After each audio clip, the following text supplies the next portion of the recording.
Hey, this is Flat Cap Cafe Racer shooting the Morgan 3 film on Rabbit Roy, and he's due to be here any time now. We're doing this on the Flat Cap Cafe Racer channel and the Just Dad channel, so stay tuned. Meerkat.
I thought the Morgan would be unusual. I like unusual things, something you don't see on every corner, like Harleys in Idaho. Yeah, it is very much like an airplane, World War I. It feels like it. It's got, I mean, I've never flown one, but it has a very unique feel to it, very raw, and it kind of just talks to you. It makes all kinds of neat noises and vibrations. Tell me about the sound. Well, getting back to the airplane theme, I guess it's like a radio. Actually, I've never liked the sound of radials, but it's pretty cool in this thing to have it sound like it does. At least in the United States, it's registered as a motorcycle. In fact, this is the only Morgan that comes to the United States recently, in recent times, because it's the only one that can meet the federal crash and safety standards, because motorcycles don't have to do that. Their cars do, so they're not imported right now.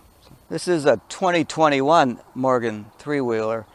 The three-wheeler was actually made, it was actually the first vehicle that Morgan made back in 1909. And they made three-wheelers from 1909 to 1953. There were, I think, 3 different versions in that time frame with different engines and slightly, quite a bit different appearance. This one, they started making, it was developed in 2011 and they started production in 2012. And this is the final year for this version with the S&S engine. The S&S engine is the X-Wedge. It's different than a Harley engine in that the V angle is 56 degrees instead of 45 degrees. It's 2-liter, 1983 cc's. Develops fairly low 82 horsepower at 5250 RPM, but it does have over 103 foot-pounds of torque at a low 3250 RPM. Pistons are huge, 4 1/4 inches diameter. It's a square bore and stroke. Pretty fast, 0 to 62 in about 6 seconds flat, and that's with actually a second upshift on acceleration. It weighs, with half a tank of fuel, about 1,157 pounds, so fairly light. What's a tank of fuel? 10.5 gallons. The back end, so you can show that too. And I can open this and show you the storage while we're here. I can do that whenever, but I don't know if I can walk around the other side and unhook both of them. Okay. So this is the storage area.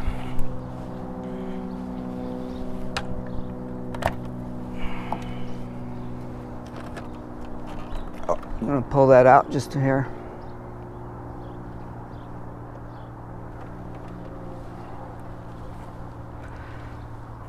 So I keep a few things in here for tire repair.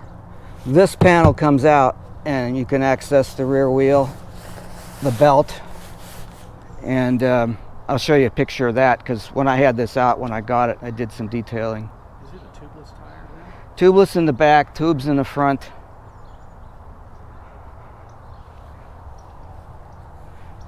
Little tonneau cover here. Does the tonneau cover cover the whole cockpit? Covers the whole cockpit. You see the snaps. Does everything that you have on it right now, what have you added that's not? Nothing. It really only comes one way. You got your plenty of choices of paint, striping. You could select different steering wheel. But the major stuff is all the same. There's a different dashboard that's available and a different windshield that's available. So you have, what are the windscreens that you have? What are they? These are just the standard mini windscreens, the two of them. They have one that's larger and a little higher. It has a metal like frame on it. What do you have on as far as the controls? It's very, very basic. This is the European fog light switch, aft fog light. Make it more visible in the fog they have in England. Headlights, hazards, and the horn. The steering wheel is removable. You can just take it right off.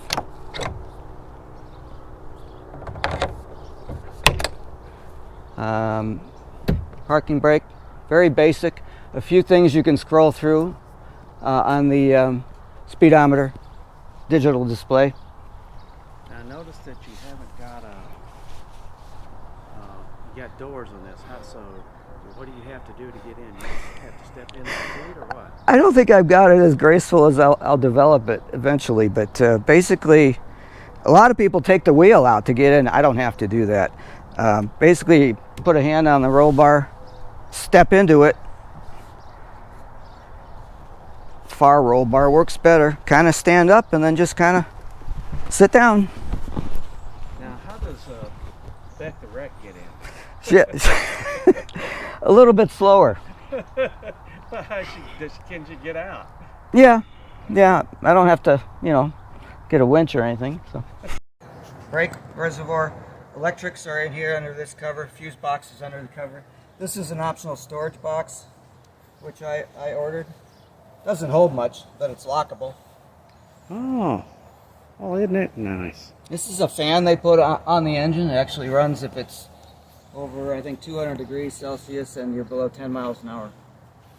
Keeps the engine cool. It blows forward, though. How many horsepower did you say it had? 82. 82.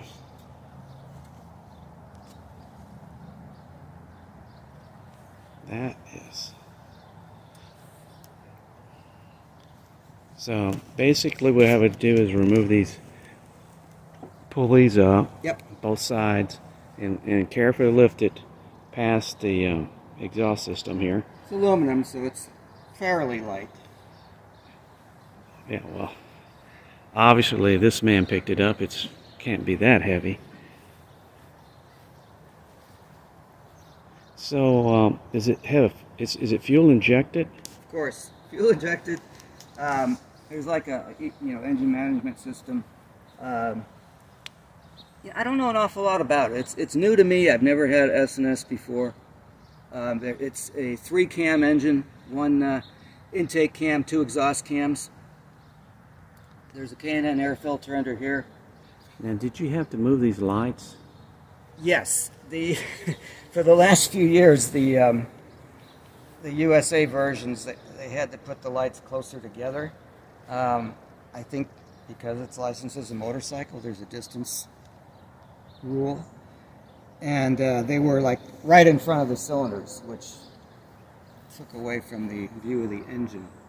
So these are the Euro headlight mounts. Put them further out where they originally were, where they should be. Are those LED? No, they're halogen. You can get LEDs, but heck, I never drive it at night. How many miles did you say you have on it right now? 26.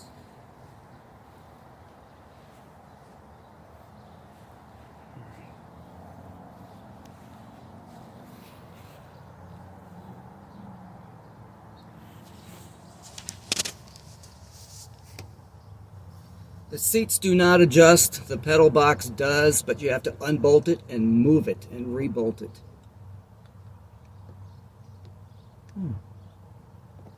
And it's built for a big guy, that's why I have the cushions to sit on.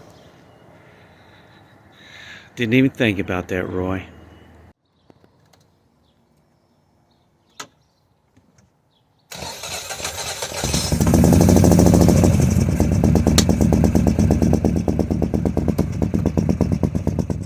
The three-wheeler is made in Malvern, England. This version has just about maybe 2,500 were made. This is about the last of that batch. This car was made in February of this year.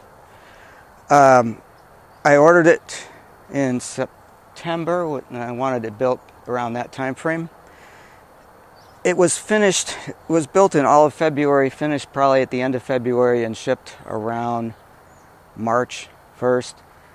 About 2 months on the water shipping with 2 other Morgans in a crate.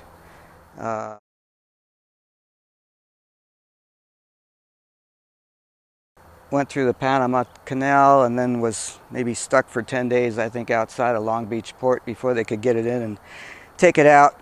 My dealer in California had it for almost a month before I got it ground shipped here to Idaho. And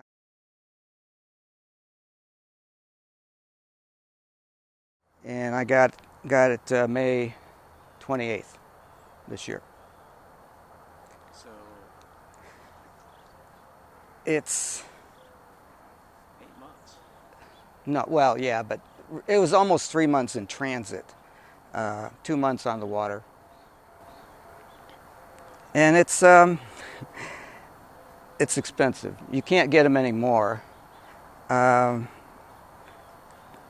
didn't get a real great conversion rate from British pounds to US dollars, but without any shipping, a little over $50,000. Add almost $10,000 to that for international shipping, customs charges, my local shipping, taxes, license, registration, title transfer. Yeah, so it's a lot. But you know, for what you get, no, it doesn't look like it's worth that much. But this car is probably more fun than almost anything you can drive. For that, it's a bargain. You could drive and park up next to a $1 million Lamborghini, and pretty much you're having more fun than him for a lot less cost. That's the value in this. It's fun. It's all about fun, especially at my age. And this thing is so bare bones. There's no traction control. There's no ABS. There's nothing to dilute the driving. And that's kind of cool. It's hard to find nowadays.